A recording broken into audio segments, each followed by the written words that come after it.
So welcome back. My name is Aznan. I am one of the specialists here at the Singapore Polytechnic User Experience Center.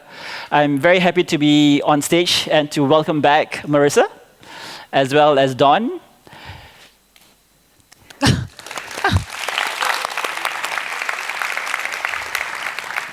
As you can see on the screen, our event this week at SP is part of the Singapore Design Week calendar. And those of you who would like to grab a potential Grab voucher, scan that code, give us and them your feedback as to how the experience has been. That would be really helpful for us to see what else we can do differently in future events. But for today, we are here in the last 75 minutes or so of the afternoon to have a slightly more intimate conversation with Dawn. We might get a little bit personal, Dawn. I hope you're okay with that. I just won't answer it. Okay, so the plan is we're gonna have a conversation with Dawn for like about maybe 60, 75 minutes. And then what we hope to do is to be able to literally open the stage up for you guys, for those of you who haven't had time to meet and greet with Dawn, get that autograph from for the book or any document that you want him to sign and even try to get a selfie or a Wi-Fi with Dawn. We'd like to make that possible for you guys this afternoon as well. So maybe we're looking at the time right now, it's about 3:35, so we'll probably be able to do that around 5:15, if that's okay? Okay. At the same time, the Slido is still open and active. So if you have comments or questions that you want to socialize or have us discuss or bring it up, Marissa and I are more than happy to look at those questions and bring it up with the conversation with Dawn. But for now, what I'd like to do is to start with a 10 million viewership video that was brought up this morning, right? So as Tessera's getting... As someone left, one of the other speakers left, he said, "Oh, I never knew that you were the Norman of Norman Doors." So that's going to be part of the re-education process this afternoon. Yes. So I guess to preface, before we watch that video, as Tessera's putting the video up on the screen, I guess when we watch the video and maybe after we've seen the video, the question from me is, how does it feel to have a concept named after you that basically is used as a metaphor now for things that can be very confusing and confounding? So that's the premise of all of us watching the video, and as the father, or some people say the godfather of UX, how does that make you feel to be where you are right now in terms of the impact it has had on designers and non-designers as well? So Tessera, if you're ready, can we watch the video? Thank you. There's this door on the 10th floor of the Vox Media office that I hate so much. God damn it. You ever get this door wrong? Pretty regularly. Have you seen people misuse it? All the time, every day. Constantly. I hate this door. Me too, Kelsey. But here's the thing. As soon as you start looking for confusing doors, they are everywhere. It's push. Why? I feel like Roman Mars would know about this. This is 99% Invisible, and those doors you hate are called Norman doors. What's a Norman door? Don Norman wrote the essential book about design. He is the Norman of the Norman door. All right, and where is this guy? You must go to San Diego. Okay.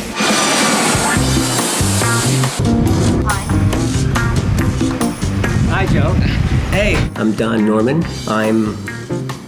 It's hard to describe what I am. Well, he's been a professor of psychology, professor of cognitive science, professor of computer science, a vice president of advanced technology at Apple. But for our purposes. I was spending a year in England, and I got so frustrated with my inability to use the light switches and the water taps and the doors even, that I wrote this book. If I continually get a door wrong, is it my fault? No. In fact, if you continually get it wrong, it's a good, and if other people continually get it wrong, good sign that it's a really bad door. A Norman door is one where the design tells you to do the opposite of what you're actually supposed to do, or gives the wrong signal and needs a sign to correct it. why does it need an instruction manual? That is, why do you have to have a sign that says push or pull? Why not make it obvious? It can be obvious if it's designed right. There are a couple of really simple, basic principles of design, and one of them I'll call discoverability. When I look at something, I should be able to discover what operations I can do. The principle applies to a whole lot more than doors. And it's amazing with many of our computer systems today. You can look at it, there's no way of knowing what's possible. Should I tap it once or twice or even triple tap? So discoverability, when it's not there, well, you don't know how to use something. Another is feedback. And so many times there's no feedback. You have no idea what happened or why it happened. And these principles form the basis of how designers and engineers work today, commonly known as user or human-centered design. I decided at one point the word user was a bit degrading. Why not call people people?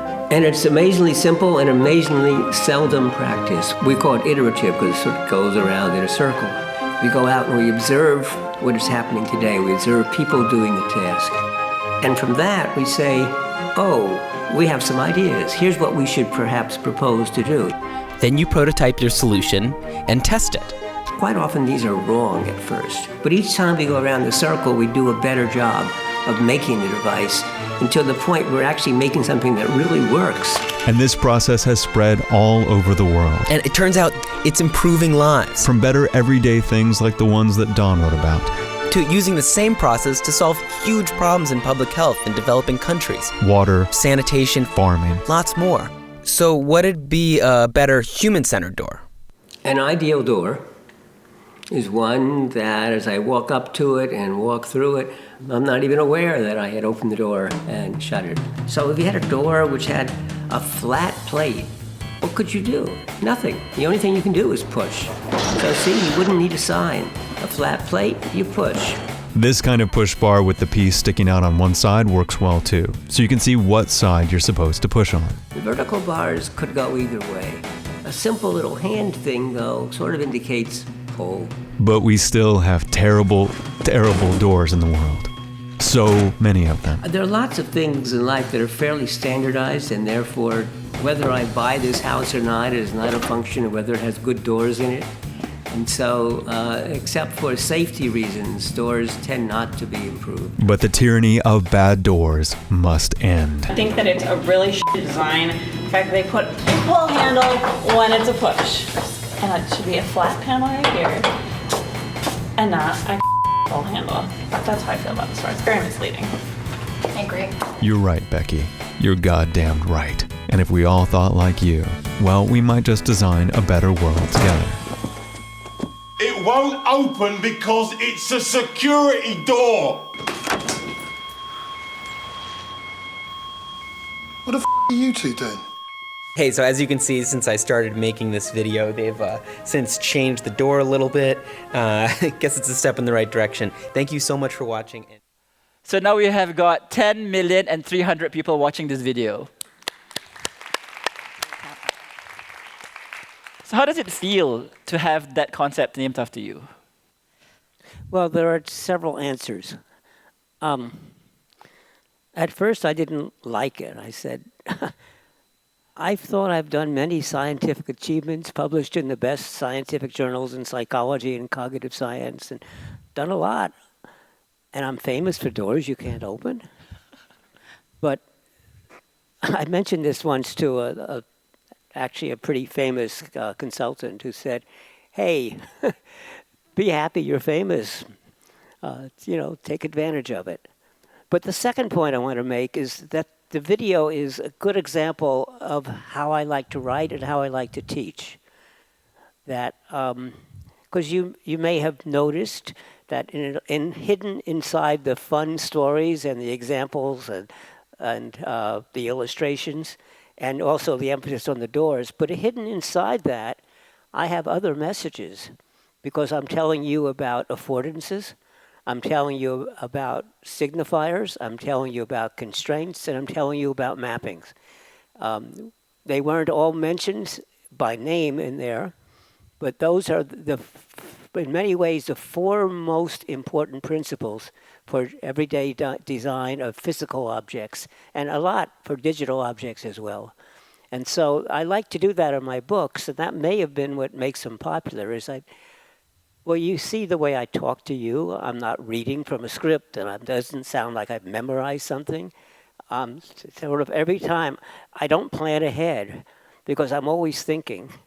And actually, I gave an earlier talk this morning, and I was up almost all night last night planning it. And I consider that a good point. If I'm not worried about the talk the next morning, it doesn't matter how well I know the material, it probably will end up being a bad talk. You don't ever get overconfident. But nonetheless, what I planned in my head is not exactly what I did. But what I did put last night was, how many were here this morning? A good percentage of you. I hated the way I was going to be introduced. And that's really bothered me. It was going to be a long, dull, lengthy introduction. So I thought about trying to convince people to make it shorter. But instead, I said, maybe it's like those doors that you can't use. I can use it as a good way of introducing the way I talk and think. So I allow them to read it, and then I said, stop. Don't do that. And then I was able to introduce myself in a way that I thought was more relevant, and that led me directly to the points I wanted to make. And then I also think lighten up the conference. So instead of hearing all those dull, long, lengthy introductions, we're just people. So that's what I liked about the movie. It actually follows that spirit. Mm-hmm. Yeah, it did. And in fact, when Don suggested this reintroduction of himself this morning, as a good employee, all I can think of is like, my bosses, how do I explain this? But I think we had a good fun kind of unpacking why it was interesting and why it had value in really putting into front stage the person that you are. So I appreciate that, Don. And by the way, those of you who have to give talks, especially academics, the business people give horrible talks too, because they hire somebody to do these PowerPoint presentations of 137 slides and go through them all and often read them all, and those are horrible. But academics have this belief that how can you understand anything unless we give you the history, and then we give you the fundamental principles, et cetera, et cetera. And you have no idea why you're listening to that because you don't know what it's about. And then they have the most important part of their talk, they have the end. And you know what? They never get to the end. They get interrupted or they run late. And so, I'm sorry, I don't have time to give you the exciting result. So I've been trying to convince them, put the important stuff right first. Get people excited about what you're talking about. Then they might be interested in the history and about the principles. So get people interested. That's the critical thing. And that's how good learning happens. I do the same with students. I love to give you a problem on day one, a problem that you think is interesting, but you actually have no idea of how to solve it. But you are forced to do something for the first week or two. Because I don't care if you do badly. In fact, I want you to do badly. Because then when I tell you the principles, you say, oh, yeah, you understand why you're learning them. So basically, I try to do everything the opposite of the way everybody else does it. Thanks, Don. Actually, before Marissa, if you could indulge me. Yeah, poor Marissa has to sit here and listen to it all again. I know. Just one more. This whole idea of productive failure, right? And why failure is really the most wonderful teacher for a lot of us. And I think right now, most of us who are, well, I guess not me anymore, but some of them who are much younger in their professional lives, failure often comes with a very high cost as well. And I think there are a couple of issues surrounding that with confidence, with resilience as well.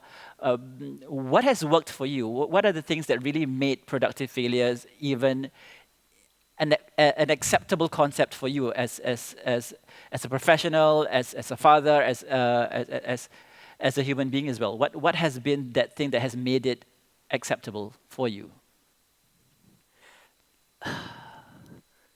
I like to stay in pace. It's how I work better. So sorry, but I never fail. I have many learning experiences. The mindset is what's critical. Most scientists I know never fail. What they do is they say, oh, I just wasted 2 years. That didn't work. And they go try something else. But they don't call it a failure. They do call it, maybe it was wasted time, or maybe, but it was a learning experience, and you really learn from the failures. In fact, I am running a conference next November 2024, and it's about humanity-centered design, and I want to bring in people who are working on humanity-centered design, and I'm going to tell them, I want you to tell the audience your failures and what you learn from those failures. Because I learn much more from cases where I fail than cases where I succeed. And so failures are very important if you step back and try to analyze what went wrong. Did I do something wrong, or maybe it was maybe something else that was not under my control came in? But even if it was something not under your control that caused you to fail, that will be important in the future, that you have to realize that lots of unexpected events are going to happen. In fact, you have to expect that there will be unexpected events. And therefore, in your work and in your designs, you should plan for the fact that you may you may have an unexpected result. And so you have to learn how to adapt to it, work with it. So, and one thing I do is, first of all, when I teach, what I like the most is when some bright student says I'm wrong. And there are two neat things that happen when the students tell me I'm wrong. First, either I might be wrong, and if I am wrong, I want to know about it because I don't want to keep teaching the wrong things. Second, I might convince myself that I'm not wrong, but it means I didn't explain it well, and so I have to rethink how I talk about the subject. So I learn from being wrong, and I'm known for having an open mind, and one of the things that actually people I'm noted for is that I have this philosophy that if anyone's going to prove that I'm wrong, I want it to be me. And so there's quite often when I change my mind. I said that this morning. I've been teaching human-centered design for a long time, and I now say it's wrong. But I explain why I think it's wrong and what I think we need to do instead. And I modified human-centered design to make it human, but more so. Humanity-centered design, where instead of just focusing upon the person we're designing for, we better focus upon the impact on the world, on the ecological system, on all living things, etc. And so that was wrong in many ways. But it was wrong not because I made the wrong decisions. It was wrong because I was too narrow-minded, too focused. But so was the rest of the world. I wasn't alone in that. But I want to emphasize that I was wrong, which is why we all have to change, because I think that's a learning opportunity. Thank you. Thank you for that. Versa, what do you have? No pressure to make None it at all. interesting. You mind if I stand and look over your shoulder? You can. Thanks. So, okay, some of the questions are quite long, but I'm setting the context. So, you're described as the OG, original gangster, of user experience. I don't think that's incorrect. With a career history that many of us could only hope to achieve even 5% of in one lifetime. You've more recently written this book about humanity-centered design. What was the turning point for you to write this book?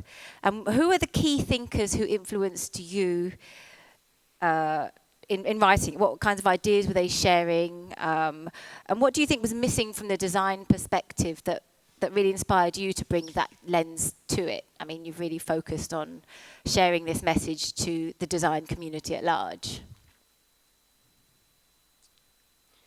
Well, let me apologize to those of you in the audience who have heard me say it again, but because I gave the answer to that this morning, so you'll hear it a second time.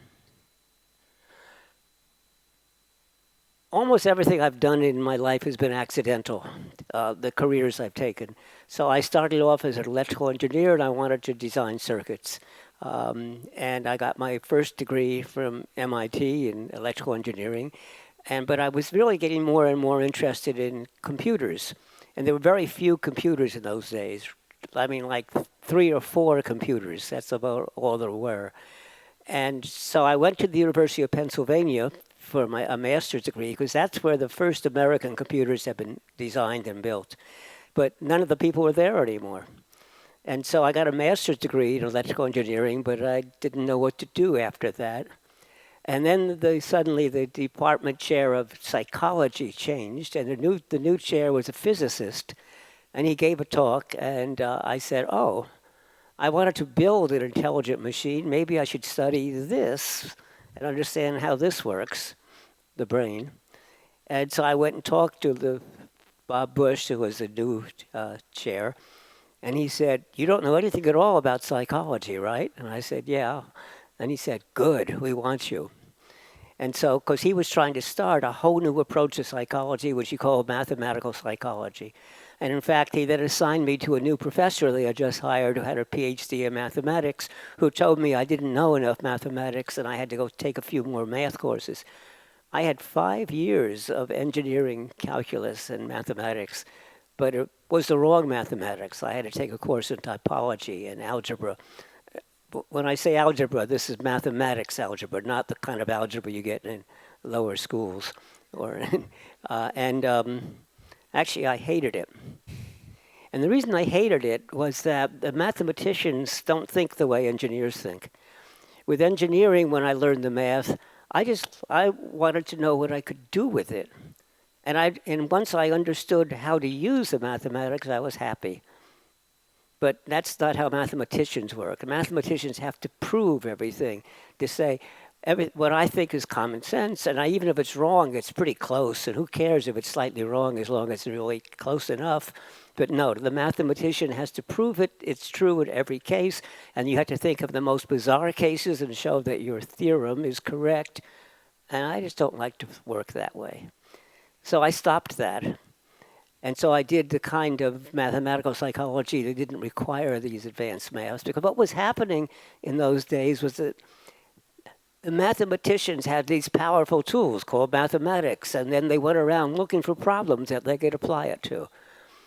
And I decided that was completely backwards. Why don't we try to find the important problems and then try to figure out how to solve those, how to work on them? Which meant that over the years, the use of mathematics was less and less and less. Until today, I don't use any mathematics at all. But I do use the kind of thinking that's required, the kind of logical thinking that is required for understanding evidence. And I guess I do use my pretty deep knowledge of statistical reasoning and Bayesian reasoning. But that's sort of the way I developed. And what happened, though, is I accidentally got into psychology. I think I still hated psychology. I didn't do well in many of the courses. And on other courses, I was teaching them because I brought my knowledge of information processing into psychology. And so I finished in 2 years, which is pretty amazing. And in those days, the way you got a job was your advisor says, so where do you want to go? And we decided I should go to Harvard. So I went to Harvard. And that's when the first time I started learning psychology. And I learned some interesting psychology. And my favorite psychologist was William James, who died in 1912 or something. Because the old days, it was really great. But then meanwhile, behaviorism, this horrible part of psychology, had come in. And it was led by B.F. Skinner. Well, when I was introduced to the faculty at Harvard, the psychology faculty, B.F. Skinner, the most famous psychologist in the 20th century, stood up and denounced what I was doing because he believed you could only do what you could see and measure, and I was trying to study the mind. And how can you do that? So that's kind of what I've done most of my career, is done the opposite of what everybody else is doing. And so I keep telling people the reason I'm the best in my field is I'm the only one in my field. The only issue with that, I recommend it highly, but you've got to be careful about what field you select to be the only one in. And so what I do is I advance in some direction and make some advances, and then other people start following, and then that means it's time for me to get out and find some other area to do new stuff in. This isn't what I meant to say, but anyway. So anyway, eventually I found myself, I left Harvard and went to the newly founded department in San Diego, University of California, San Diego. Nobody had yet graduated from the school. There are only about 100 professors there. And I started what was called information processing psychology. And that became cognitive psychology, and et cetera, et cetera, et cetera, et cetera. And after a while, I started studying different components of psychology and putting it together. And one of them was people's errors. I studied human error. Why do we make errors? What are they about? And what happened is I was doing research with NASA on aviation safety, where errors were really important. And then the nuclear power accident happened, and I was called in with the human factors experts, the kind of people I'm going to meet with tomorrow morning, to see why they made errors. Why did the operators make so many errors? And we decided the operators were very smart. They did the very best job they could, but the plant was badly designed with 1,000 controls and meters and stuff, and not in any sensible order. Because the engineers had come in and said, oh, well, we need a lot of switches, so let's order 400 switches, which all look the same. And let's put them in nice, neat, orderly lines, which is the way engineers like it. But it made no sense. If you look at a switch, you didn't know what it really controlled. You had to read the label. And so did people throw the wrong switches? Yeah, all the time. And I decided that if the problem was bad design, and I know about technology and I understand people, gee, maybe I ought to be doing design. And that's how I got into design. And that actually meant as I started doing more and more work and starting to work with the beginning computers, my students went off, and some of them actually helped develop the Macintosh computer, the software for it. And I decided that, gee, I was getting old. I was getting in my 50s and 60s. And if I really wanted to see what was going on in industry and actually do something that made a difference in the world, I better do it fast because I was getting too old to do anything. And so I took an early retirement package and left. And so I got my undergraduate degree in 1957. I got my PhD in 1962. I'm just showing you how old I am. I retired in 1993, and I went to Apple and became a vice president. And I learned a lot about business, and I learned that all the wonderful things I knew were irrelevant, and all the important things that the engineers and designers needed to know, oh, I hadn't thought of studying that. And I soon realized there's a real difference between the academics, where you do a tremendous amount of thought, and not that much of anything practical. And business, where you do lots of things practical and not very much thought. And the lack of thinking in business is not because the people are not intelligent. It's because they're always behind schedule. They're always rushing. They're always deprived. My Norman's law is that the day the product team is assembled, it's over its budget and it's behind schedule. And so they can't afford to do a lot of things. And that's the life in that world. But it's a life that I enjoyed, and I learned a lot. And people ask me when I was at Apple and what was it like to work with Steve Jobs, and my answer is, I was at Apple between jobs. I got to Apple just after he had been fired, and I worked with the person who fired him, John Sculley. And Scully didn't last long, and I worked with the next CEO. And he didn't last long, I worked with the next CEO. And he didn't last long, he worked with the next CEO. Each one was worse than the one before. And And then we decided we needed better software. We didn't have the right software finally, and our software experts were just horrified at how bad our software was. And it was really hard to change because it was millions and millions of lines of code and nobody understood it. And we didn't even have the original, the source code anymore. It was a mess, but every time we tried to make it better, other people couldn't use the computers because none of their programs worked anymore. They knew about our errors, and therefore they had devised programs that worked well. And when we made the programs better, made the computer better, it messed up their work. So we were really stuck, and we finally decided to buy the Next Computer company and use their software. Next Computer was owned by Steve Jobs. And so we bought the company, but Steve Jobs assumed that he had bought Apple and was paid for the privilege. And so Steve came in and, fired all the vice presidents. So he fired me, closed down my organization, and brought in all his own people. And he saved Apple. Nobody else could have done it. He did a brilliant job. And closing down my organization, the Advanced Technology Group, which was really the research group, it was typical Steve Jobs. What has this group ever done? Get rid of it. That's not what he should have said. He should have said, this is a wonderful group. It's done a lot of things for Apple, a lot of the key things like the video.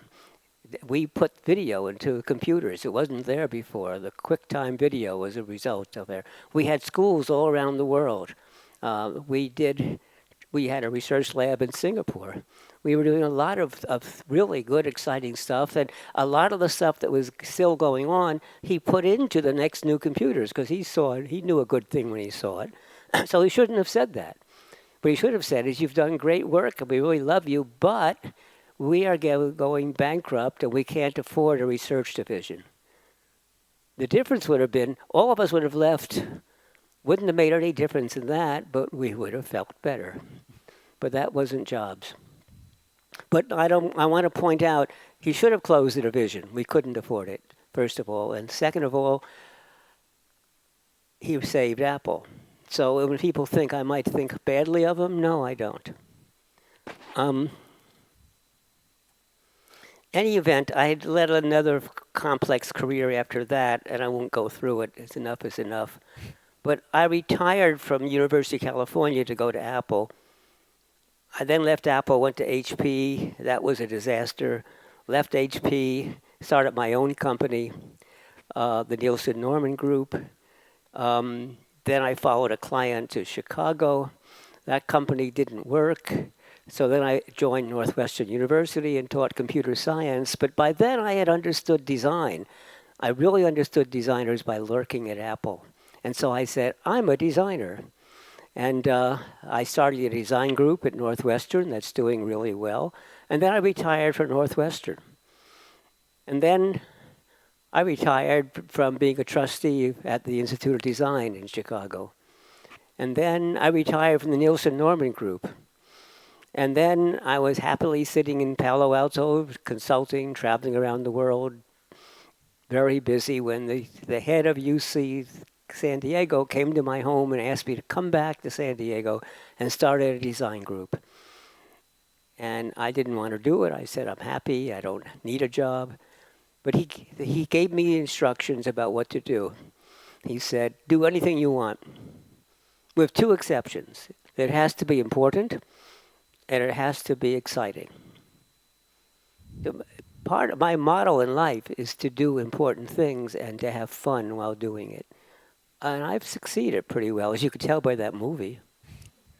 And so I came down to San Diego, et cetera, et cetera. I got a 5-year contract to come back to the university. And after 7 years, I said, it's time for me to retire again. I'm getting older and older and older. And so I retired in December of 2020. And then I said, I write books, but what am I famous for? What am I good at as a designer? I'm good at teaching. And that's what the books are, they're teaching. So, but I didn't want to do another book that says how to make something easy to use and easy to understand. That's really important, but it doesn't change the world. And the world is in a mess.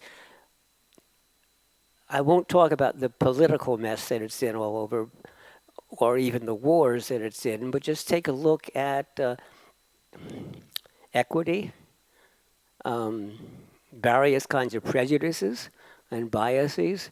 Look at the problems we're having with climate change and the way we're destroying the oceans and the atmosphere and the land. The horrible deluge of plastics that are getting in and are killing everything, fish especially. What can I do to do that?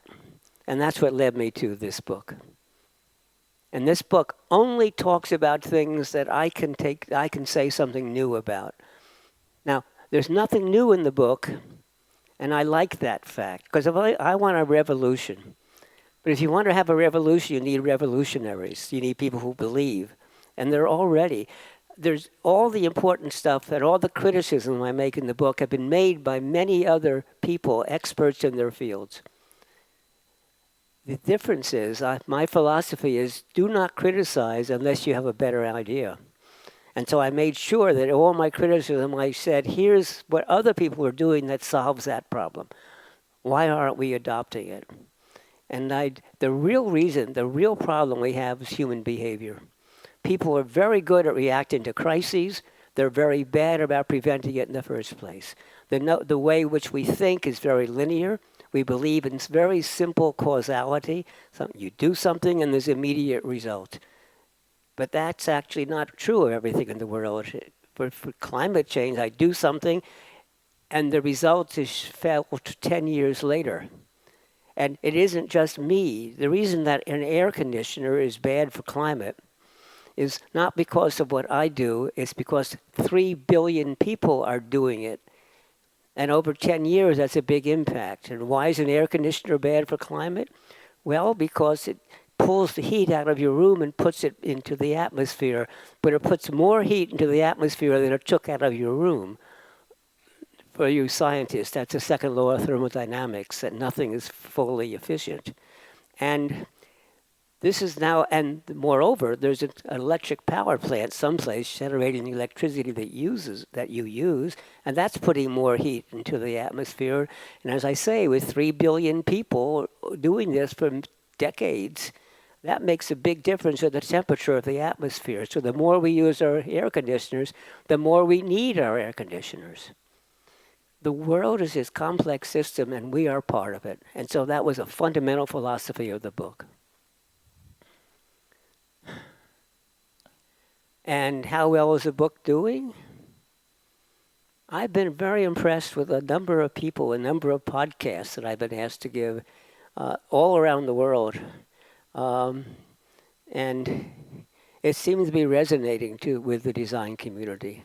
So in fact, I'm here this week because of the book. I'm going to Shanghai next week because of the book.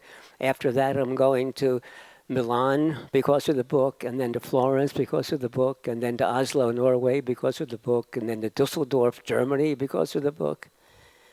I was just told that someone would love to run a conference in Bangkok in 2024 called Design for a Better World. And I was really amazingly surprised when I came here and saw that this conference is named Humanity Centered. Time for me to shut up. Thanks, Don, for that. A couple of things from what you had just shared. It seems that observations has been an instrumental teacher for you in giving you inspiration of what can be done next or what your next career life choice can be. And we talked a little bit as well about how observations are sometimes more important than interviews when it comes to understanding users and humans and the way that we behave. I just want to bring it back into the local context with this particular insight now to ask you, you've been here for about 4 days now, since arriving on Monday night after a 17-hour direct flight. And all he wanted to do was just to stay awake over that long flight so he could be tired enough. So, an aside to all of this question is the fact that Don is approaching his 88th birthday soon, and he is a good 40 years younger than me. He climbs stairs in ways that I take lifts for granted. And he walks the talk as well when it comes to his own food choices, his fashion choices as well, and the way that he views consumption too. So, an incredible person to walk alongside this past week. But what I want to do now is to kind of ask you. You've seen Singapore. You took the train this morning when we could have gotten a car for you. You took the train on your own yesterday back as well when someone was supposed to drive you back. So you've had some observations of Singapore.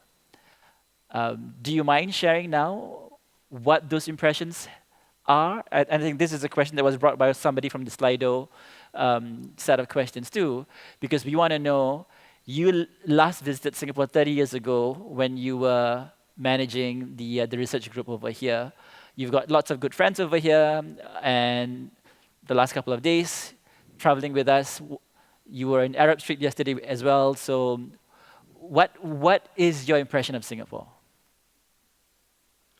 Singapore is a special city in many, many different ways.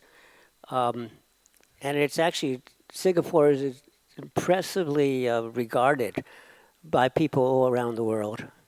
And when you talk about the problems of government that are just pervasive throughout certainly the Western world, maybe the entire world, there are a few countries that seem to be exceptions, and Singapore is always brought up as one of them. And when you talk about how Singapore is run and what happens in Singapore, it doesn't serve as a model for any other country because they all say, oh, well, Singapore is very small, relatively wealthy, with really high quality public servants, very little corruption. I don't know if you have any corruption because we don't hear about it. You should have been here a couple of months ago. There would have been a couple of storylines for you to follow, but okay. I'll tell you afterwards about them. Well, but let me tell you, a country where the newspapers talk about corruption is usually a country that has little corruption. That's why the newspapers write about it. If Mexico is littered with corruption and the newspapers don't bother to write, it's too common. So the fact the newspapers cover it is not a bad sign. But the point is, people are envious of Singapore, but they say we could never do it. Because first of all, we're too diverse, we're too large, too many different opinions, too many opinionated people. And moreover, you have a single government because you're a single city state. Whereas in the United States, well, look at our school systems. We have the United States government and its Department of Education. We have every state, we have 50 states, has its own Department of Education. And worse, every district has its own education department, people who are elected, and they're often elected to be to be a head of education in the region by saying, I don't know anything about education. They're not trained in it, they don't understand anything, but they know about education because I was educated. And they think that whatever's being done in the school system is wrong. And how do you govern a country like that? And the same thing happens at all political levels, that we have so many different divisions and so many different opinions, and money carries so much weight and power that it's almost ungovernable. It's amazing we do as well as we do. And now this same problem is being repeated in many of the countries of Europe. And so Singapore is well regarded. And when I come to Singapore, the streets I drive on in San Diego are filled with potholes, and it's really dangerous to drive on the street, not because of the other cars, but because your car gets into the deep holes, and destroys the tires, or maybe the suspension, and it's just a mess. There's not enough repairs work or maintenance. We're very good at building new things, but really bad at maintaining the things that we've built.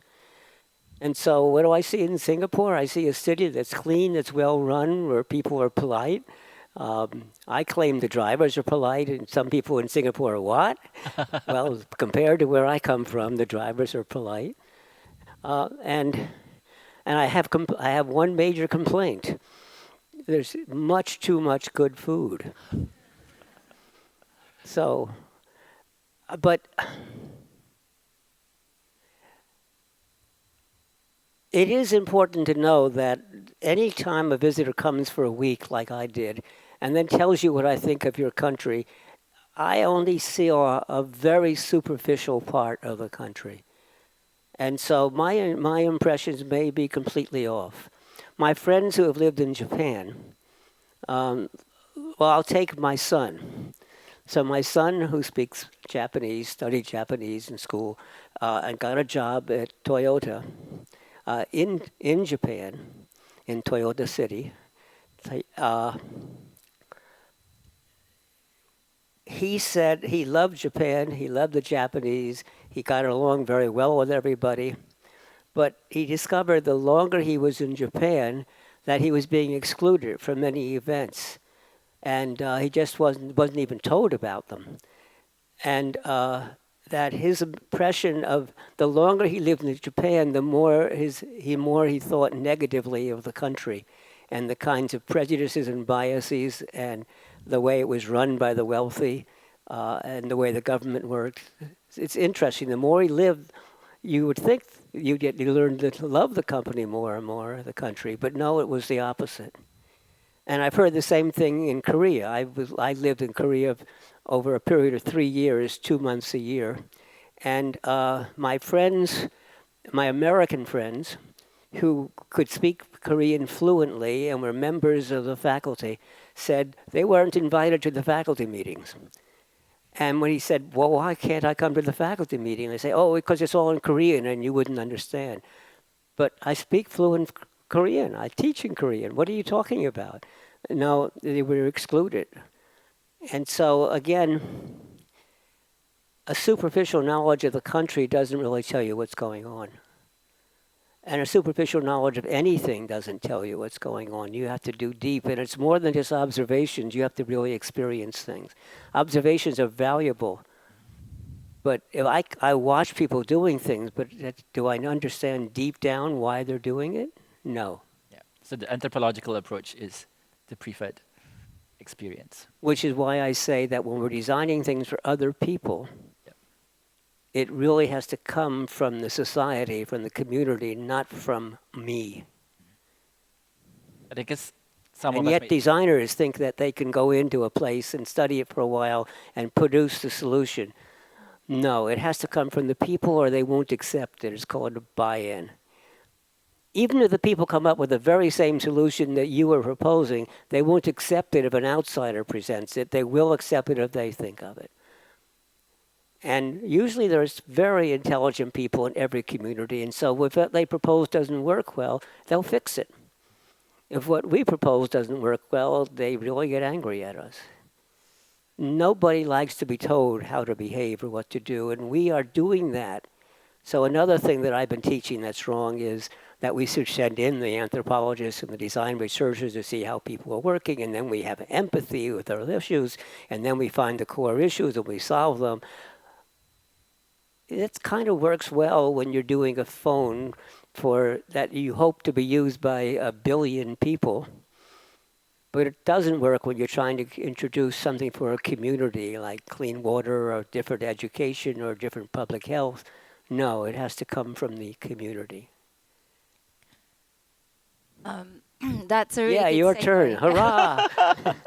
I mean, you just said so many interesting things that we don't want you to say everything all at once because we have questions too. And I want to pick up on the point that you made this morning about almost this notion of designers as colonialists, which I think is quite a strong statement. And I think, given the context of where we are today in this event, it leaves some existential questions for those within this field of study or profession as to what our role could be, could be, should be. And I think what I kind of wanted to ask you is, how do I put this? So kind of, how would you respond to this notion that focusing on, which your book does, right? Focusing on kind of working with complexity and understanding it or trying to work with it, reducing consumption, localization, qualitative value, and perhaps alternative forms of value, not just kind of financial value, right? Your book kind of talks about all these extra dimensions of life which we experience on a day-to-day basis but are not measurable. But within the kind of realms of our profession, our education in the design industry, where does that leave us, right? It's kind of, these are all underlying themes of your book, which could be seen as an antithesis of kind of digitalization, systems architecture, control, artificial and human-made structures, right? We're trying to balance off some of these things with technology and human society. As designers, where does that leave us? What do you think our role is then? I think design is a rather unique profession that has never lived up to its real abilities and potential. And I want to change design education to live up to its potential. Why is it different? Well, because first of all, we're really a field of practitioners. We are not an academic discipline. And so actually we don't live well in academics because we don't publish in deep scientific technical papers. And second of all, we don't run the university, and the university doesn't quite know what to make of us. They usually dump design into the art school. It's art and design, or architecture and design.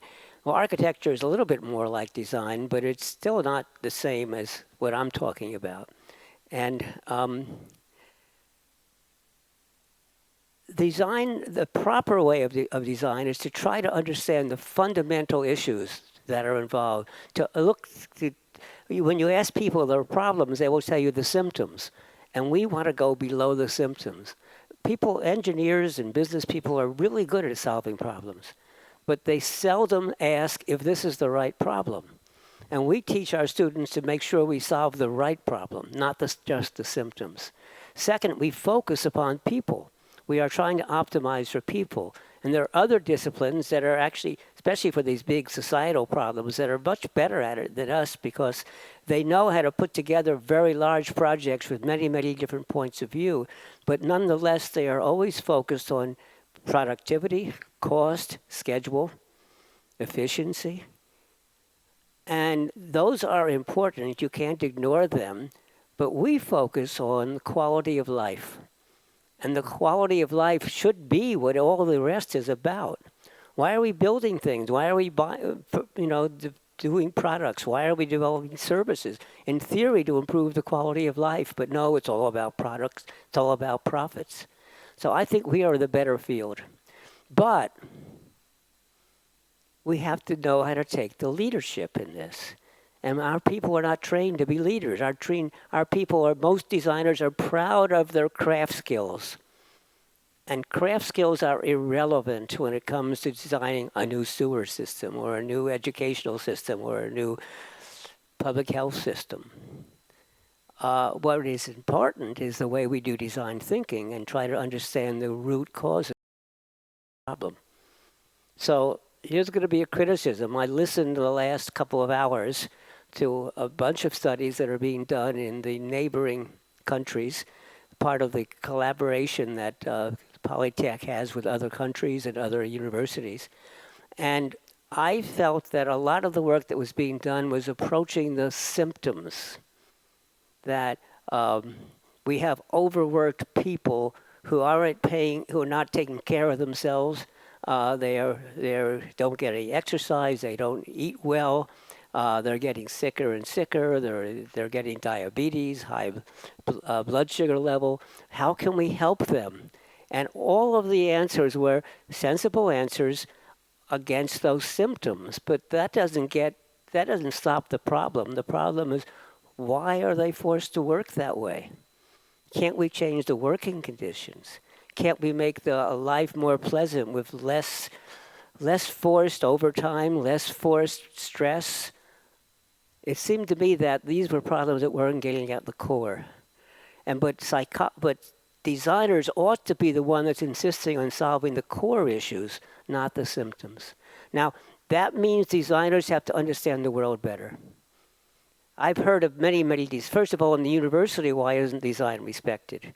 Second of all, in companies, Design is thought by many companies to be absolutely essential, but there's rare company where the designer is at a senior executive level. So all the decisions get made at the higher level, and then the designers have to do what they're told to do.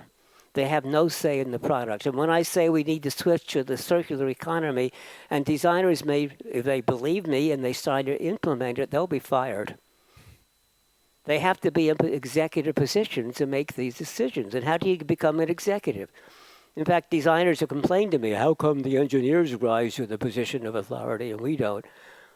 And I say, what do you think? And they say, well, they go off and get MBA degrees. And I say, yeah, so? So if you understand the implication, why don't you go off and get an MBA degree? Or why don't you learn about marketing? Or why don't you learn about advertising? Or why don't you learn about finance? Or why don't you learn about supply chain problems? Or why don't you learn about what it takes to run a very complex company in order to not only to continually make sufficient profit that the company can stay in business? Well, we're not interested in that. Or they'll say, well, at the higher level is all politics. Yeah? Politics is not bad. Quite often the politicians are bad, and politicians run things right, but the principle of politics is, I believe, absolutely essential, because to me what politics is about, if you're running a company or a country, is that you have many different people you're trying to serve, and these people have different opinions about what is needed. And let's take the fact that, let's assume everybody is well-intended and they're trying to do their best. That the reason they have different opinions is they often come from a different viewpoint, and they're trying to emphasize different components. And quite often I find that when you discover people are really in disagreement, they're all correct. Every one of them is correct from their point of view. And so one of the things you have to do is understand the different points of view and help the other people understand the different points of view, and then try to figure out some sort of solution. And quite often you can, once you really understand that the differences are points of view and that they aren't insane, they're sensible, you can often find a solution that satisfies everyone. And if you can't, then you're going to have to do some compromises. But because otherwise you couldn't go forward. But I think that designers ought to be at that level where they have to know how to work at that level. And they have to forget that they are designers. They can use the design thinking tools that they have, but they shouldn't simply think that everything I'm going to do is push the design profession up. No, you don't get to be a senior executive simply by pushing your own discipline. What you want to do is push the success of the enterprise to the top and be helpful for that. Designers love to tell people what's the problem that they see, and executives do not want to hear about the problems. And it's not because they don't want to know. It's not because they don't want to hear bad news. They don't mind hear. In fact, they need to hear all the bad news. They know that. But they don't want to be told over and over again about things that are wrong. What they want is for you to come and tell them what the solution is. But your solution has to be a practical one. It has to be one that can actually be done by the resources of the company, and it can be done in a reasonable amount of time and at a reasonable cost. And if it costs a lot of money, you have to say where that money comes from. So you need a different mindset to be a leader, and very few I keep saying psychologists, interesting. Very few designers rise to that position. I mean, there may be 20 chief design officers of major companies. That's not enough.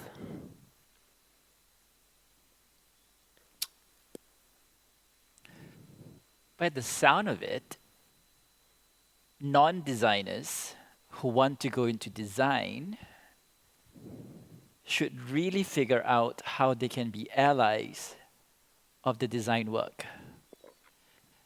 Because I think the collaborative element... Well, there's another point. I know a lot of designers all around the world, and a lot of the ones that I respect the most never were trained in design. Think about that. Marissa, were you trained in design? It's complicated. I'm trained as an economist. Like, Yeah. so when we talk about consumer theory, that gets me going, right? That gets really me excited about how you can maximize utility and that whole idea of using that framing to understand the choices that people The make. only problem is economists don't understand people. And And they think they do. They always talk about people. And microeconomics is so logical and sensible. Yes. I know microeconomics because, first of all, that's what I did.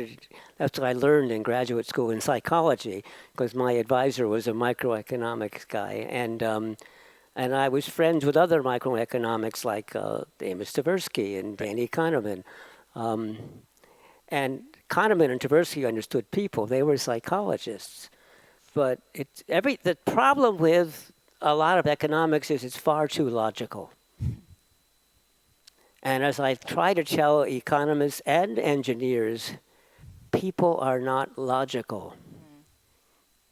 Logic is an artificial concept that was invented by philosophers and mathematicians. It's not how people think.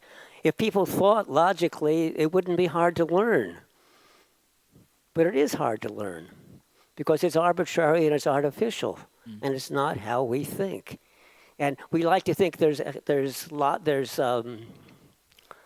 decision making and logic, if you will, and then there's emotions. And emotions are what we don't like because you're just being emotional. Somebody says emotions are critically important for human behavior. It isn't some relic of our animal history. Because actually, the higher up you go in the animal chain, the more emotional animals are. And we are the most emotional of the animals. Emotions are all about value systems. Emotions are all about our value system. They tell us what's good or bad, safe or dangerous, frustrating or not. And the cognition is about, making decisions and so on. But cognition is very slow and emotions are very fast. That Danny Kahneman's book, Thinking Fast and Thinking Slow, is all about that. And so we should be designing for both. I wrote a book about that, emotional design. That is, the emotions are critically important and they're fundamental to human life. And that's why we should be aiming not at a more profitable world, not something based on economic variables, but on quality of life. Happiness. Now, by the way, psychologists know how to measure quality of life and happiness. There are lots of measures out there. But economists don't trust it because it's not their mathematics. So as a lapsed economist now that's got into design, what other than design thinking, right? For the non-designers who really want to be more familiar, to be more comfortable in the way that design can actually create positive impacts in the world, in the way that we view the world, in the way that we co-create solutions with the users. Any caveats, any red flags you think we should be aware of as we make that movement from not necessarily being super comfortable in design to wanting to play more in design, to be more active in design? What are the things that we should look out for other than checking out? I'm worried about the fact that design thinking has become this buzzword, and we teach it to everybody, and people think they can take a few-hour course or a weekend course or a short course or two.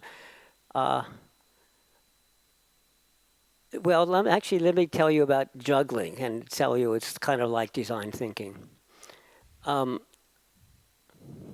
can teach you to juggle in a couple of hours, to juggle three balls.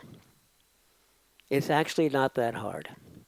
What I do is I teach you to throw a ball from the right hand to the left hand till you're comfortable doing that. And then I teach you to throw the ball from the left hand to the right hand until you're comfortable doing that. Then I put two balls No, then I put a ball in your left hand and a ball in your right hand, and I teach you to throw the ball from the right hand to the left hand, and just before it gets, I teach you to throw the ball from the left hand to the right hand. And that sort of is confusing for a while, but eventually you get it, and it's not that hard. You're juggling two balls, and now I do a third ball, and yeah, it's the same principle. And you can learn it pretty fast. If you want to be a good juggler, it's going to take you 3 or 4 years. And if you want to juggle more than 3 balls, well, the method I'm teaching you only works for odd numbers, so you can use that for 5 balls and maybe 7, and then it depends how good you are, how many up you can get to. And there are other ways of juggling. There's a linear way. This is alternating. I throw it there, and when the ball is halfway up the air, I throw this ball there, and when that's halfway up the air, I throw that ball, etc. But linear is I go there and there, there, and that I can do any number of balls. But it will take you years and years of practice. And the good jugglers, I used to bring them into class to demonstrate this in class. The good jugglers can be holding a conversation while doing this, can be walking around the room while doing this. They can be riding a unicycle while doing this. They can be doing all sorts of things while doing this. And it's amazing because they don't even pay attention. And what also happens is they're juggling for a while. They're juggling 5, 7 balls, and then they say, oh, shit. And you don't know why they said it, but then about 30 seconds later, it all collapses because they are so expert. They know that this particular ball I threw a bit wrong, and that, yes, I can compensate, but that causes me to have to compensate more, and it's going to collapse. Now, learning to do design thinking is kind of like that. I can teach you those basic principles really fast, but are you any good at it? Can you practice it? Can you do it well enough? That takes years and years of practice. So I claim teaching this to people is good because if you do it right, they understand what it's about, and they therefore appreciate the ability of the professional to do it really well and deeply and creatively. People complain to me about that. Oh, you think everybody could be a designer? Well, we all are designers. You were designers when you decided where you wanted to sit. You were designing. But there's a real difference between the professional and the non-professional. If you take a look at lots of sports, almost everybody plays some sport. And the more you play the sport, well, yeah, the better you are, but actually the more you appreciate the quality of professionals. And I think it's the same thing with design. So design thinking, the problem is the people at the company IDEO and the people at the D School at Stanford University oversimplified it. And they did a lot of good for the design profession because when you say, I do design thinking, people realize design is more than just making a beautiful object. But they also made it worse because people think they can take a simple course and now they can do it all by themselves. Yeah. Thanks, Don. I appreciate that. In the interest of time, it's actually 5:15. We've got to get you to be active. So Come on, what do you Marissa. think? Thanks. I think it's a good opinion. Just to clarify one in the orders, I studied design management, which is really a combination of both, kind of the business case, the theory, the history, and the kind of frameworks and things, but also, a practitioner as well. So whenever people used to ask me, when you say you're a design management consultant or designer, what do you design? Well, it's not like that. But I think it's increasingly important, as Don said. Don't be apologetic. Look, every field has its specialties. True. And design management is a legitimate specialty in design, and you're a designer. Yeah. You manage designers.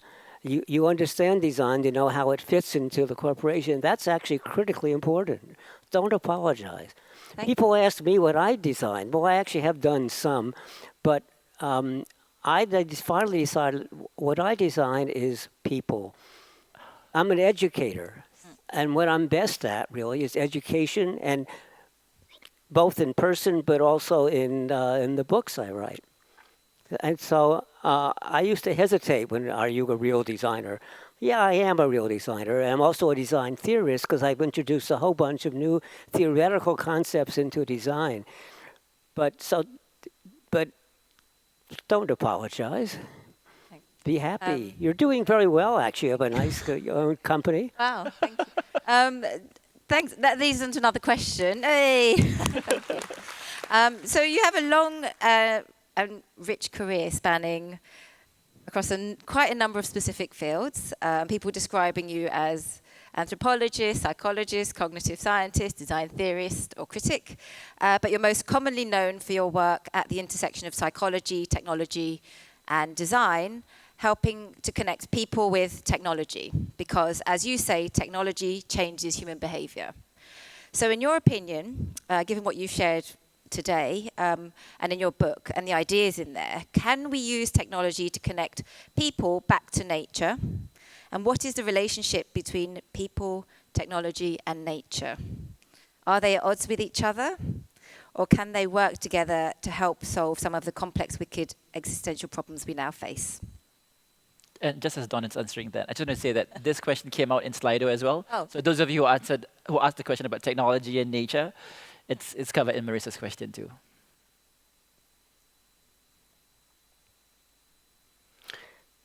Sort of as an aside, before I go at that one, is that I don't like the word design. Because people think design is something, making something pretty. They don't understand what design is really, the kind of design I want to do. But a lot of people I know don't like the word design. A lot of designers I know, Patrick Whitney, who was for a long time dean of the Institute of Design in Chicago, one of the really great schools of design, hated the word design, but he didn't know what else to call it. IDEO, the design company, doesn't call itself a design company anymore, because design doesn't capture what they're trying to do. And so, am I a designer? Well, I claim I am, but I don't care. What I care about is the activities I'm doing and what I'm trying to do in the world. And I still dislike the fact that all of me and a lot of my friends don't like to use the word design because it's misunderstood. None of us can think of anything better. So what we're trying to do is change people's perceptions of what design means. Design is intimately related to technology, and in many ways it's the relationship of technology to people's behavior. Almost everything is technology, by the way, don't forget that. A pencil is technology, your clothing is technology, writing is technology. So technology is very broadly defined. It's something artificial that people have built for usage. Nature is nature. Nature is the world as it exists. And it is very easy for us to ignore nature. Where's nature? Right here in this auditorium. By nature, we don't mean us. We are part of nature, actually. And the air is part of nature. But what we really mean is growing, living things. In fact, what most people think of as nature, I think, is plants and wild animals. It's obviously more than that, but that's what we think of. On the one hand, I think most of us can live quite successful lives without thinking about nature. And in a big city, it's often very hard to encounter nature. But if we ignore nature, we die. And I mean that literally, because this is a complex system and all the living things combine to support one another. And there's an extremely important infrastructure of nature. The trees are interconnected by complex root systems which send signals back and forth to one another. The plants are interconnected, again, with the root systems. The insects, all the things that, in fact, there are some animals we call pests, and there are some plants we call weeds. And those are artificial words. A pest is simply one that we didn't want. And a weed is, again, something that we didn't want. But they're all important in the infrastructure. And if we kill off the weeds and the pests of animals, we don't know what those impacts are because other animals depend upon them. And there's a whole hierarchy of animals that require the lower animals to survive, including us. We require all of those to survive. So, but what is the relationship with nature? So what do you think that question means? How can we integrate nature more into our existence? Well, what do you mean by that? I mean, there's some flowers right there. See, it's integrated. Not really integrated, is it? No, I mean, I'm serious. So Yeah. what does it really mean to integrate nature more into our lives? Well, I think your kind of statement, and I think Yvonne Chouinard from Patagonia say Earth, Mother Nature is a stakeholder. But we don't see that, right? When we're thinking about design, when we're thinking about our digital products, our wayfinding, whatever it is we're designing. You're talking about designing systems. We're often not empowered as designers or in our roles to design systems. What else can we do in our work that allows us to consider more broadly our impact and how we can consider that, and how do we make that business case for that, or the case for that in general? Well, again, in the new book, I've always emphasized systems. My systems I thought about was, well, if you have a cell phone, you should think about the cell towers and the communication bandwidth and whether you have enough signal strength and that sort of thing. That's the system. Today I'm saying no. We really have to think about the system in which we live, which includes the environment and all living things. Now,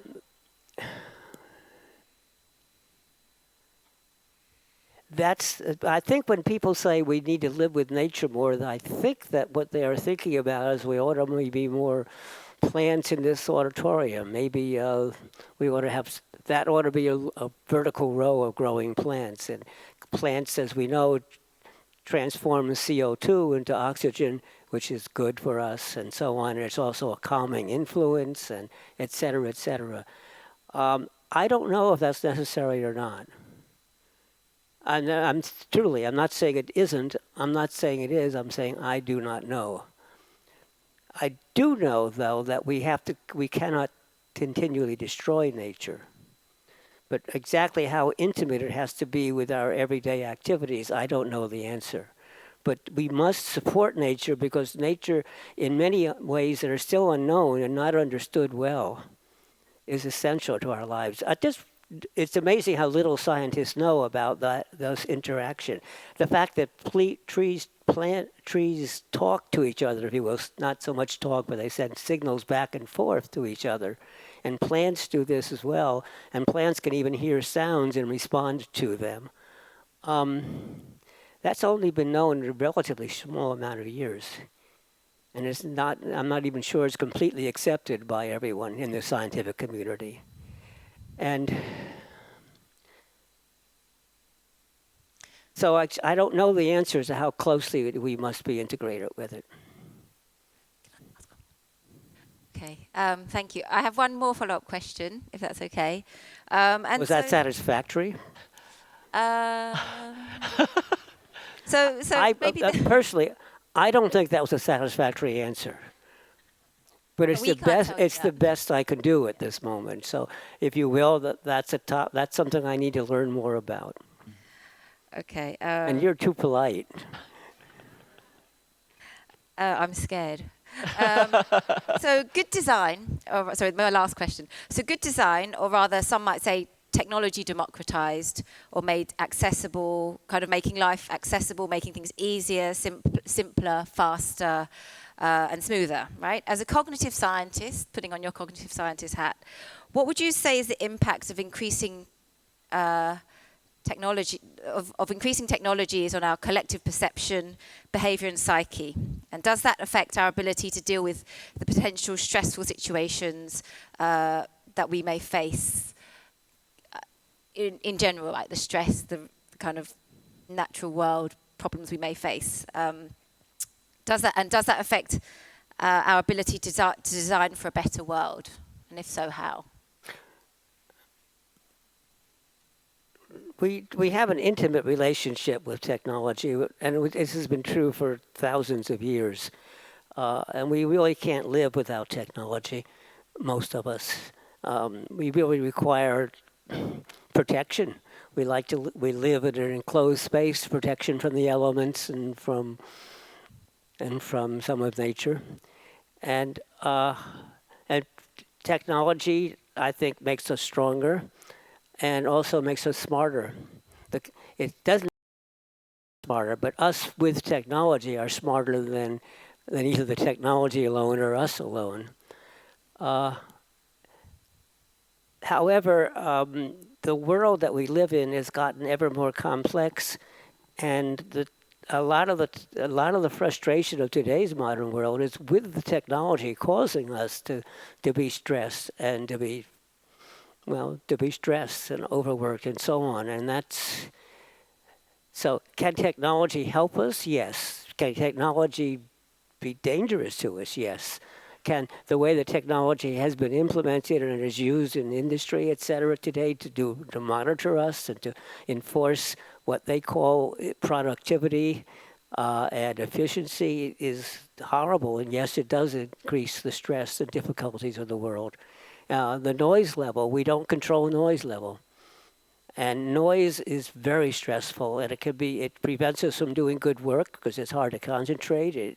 It increases attention. Our nervous system responds automatically to loud noise or to grating sounds. So it can increase the stress. Now, also music and certain technology can calm us down. But it isn't just the music alone, it's our mental set when we listen to it that makes a difference. We are entering, though, a new era. We are in the middle of a vast technological revolution, perhaps as big as ever has taken place. So the invention of basic tools was a major revolution. The invention of writing was a major revolution. The invention of arithmetic was a major revolution. The invention of the printing press, the invention of the telephone, and modern means of transportation and engines. And this is maybe more important than all of them, which is every time we invented things in the past, it was for a specific purpose. Today, we are inventing a very general purpose thing called intelligence. And I want to emphasize that it's called artificial intelligence. It's not like human intelligence. But it is going to change the way we work and the way we interact with people. And I wouldn't worry too much about the difficulties of today's deep, large language models. They are very, very young, very new. But they have the potential to be a fantastic improvement to us, and the potential to be horrible and dangerous to us. And we don't know what it's going to mean if they take over jobs. Today, I'm very optimistic that it will help us do our jobs better. And there's already a lot of people who are using these new models to do their jobs better. But I think it's going to change the world in ways that we cannot predict, because it's very different than any other old technology. It's a general purpose technology that potentially can do many of the things that we are proud of that people do. Now, will that give us more leisure time, and therefore could it possibly lead to a better life? Yes, it's possible. Is it possible that it will lead to a worsening life? Yes, that's possible. Will it lead to devastation? Yes, that's possible. We don't know. And there are many good thinkers thinking all these things, the good parts and the bad parts. I'm more optimistic, but being optimistic doesn't mean I'm right. It's just that I don't think I could live without being optimistic. That's the only way I get through life is I have hopes that there are lots of issues and maybe I could help even solve some of them. But The new technologies are, well, new and therefore unknown, but we have new technologies in biology, some of which are frightening and some of which are wonderful. We're going to have unique types. We might have abilities to improve people's abilities, thinking abilities, athletic abilities. We don't know. We know we could do that probably, but we don't know what it's going to lead to. Huge biological improvements and changes. We also know that there are new sensors being developed that can sense all sorts of things. We also know there's new methods of transportation. We also know that, of course, the computers are getting more and more capable of solving important problems. And we also know that all of this is polluting the air and causing climate change. I better stop because I want to stay optimistic. Thank you so much, Don. I think where we are right now, exactly at 5 p.m., is a perfect punctuation point for the Fireside Chat. Marissa, thank you so much for being part of this process. And Don, thank you also for really ending it off on an optimistic note, and that's where I like to take it with it as well, in spite of where we are. And I think we agree through our many conversations that we shouldn't sustain what's happening currently. We need to really spend a bit more time and energy to see how we can regenerate. And we need to go back to a situation where the earth is not as badly damaged as it is today. The earth, not just the physical environment, the social aspects of it as well, what's happening politically around the world too. But I think what your work has done, especially for me personally, is to see how collaboration continues to be a big part of why humanity can do better. That's my point. How about you, Marissa? I think I've taken a lot away from here, more than I thought I would. I think it's important, as Don said, to kind of include other stakeholders, living systems. I think as people in the design and non-design related fields, it's important to actually broaden your horizons much more. As much as specialism is also important, having a general knowledge about critical issues also makes a huge difference. And I think it's something we should continually do, right? It's a learning that we have to keep trying to expand upon our own consciousness around these issues. So it is indeed possible to design for a better world. Thank you, Don.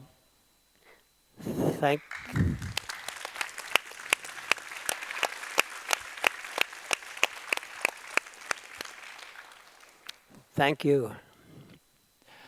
I would have actually liked to have heard more questions from the audience, but there were a couple of questions that we spiced in. Okay. Some of the questions came from them. We are at a turning point, I think, in what we're doing. I think design is getting more important and more powerful, and the things I would like to see change in design are happening. And I think design will be moving more into societal projects, not just ones for industry to make more money. And I also think that people are living better today across the world than ever in the history of the world.